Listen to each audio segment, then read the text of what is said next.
एक माणूस आणि त्याची पत्नी प्राणी संग्रहालयात गेले होते. ते माकडांच्या पिंजऱ्याजवळ थांबले. तिथे दोन माकडं एकमेकांशी प्रेमाने खेळत होती.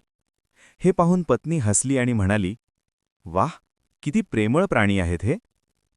पुढे ते सिंहांच्या पिंजऱ्याजवळ गेले. सिंह आणि सिंहिणी एकमेकांपासून थोडे दूर बसले होते. दोघेही शांत, अबोल, जणू काही त्यांना एकमेकांची पर्वा नाही. हे पाहून पत्नी नाराज झाली आणि म्हणाली, "किती दुःखद दृश्य आहे, इथे तर प्रेमच दिसत नाही." तेव्हा नवरा म्हणाला, "सिंहिणीवर एक छोटा दगड फेकून बघ." पत्नी थोडी घाबरली, पण तिने हलकेच एक दगड फेकला. क्षणातच सिंह गर्जना करत उभा राहिला. तो लगेच सिंहिणीच्या संरक्षणासाठी तिच्या पुढे उभा राहिला. मग नवऱ्याने म्हटलं, "आता तेच माकडावर करून बघ." पत्नीने एक छोटा खडा फेकला. तेवढ्यात माकड तिथून पळून गेलं आणि मादी माकडाला एकटं सोडून दिलं.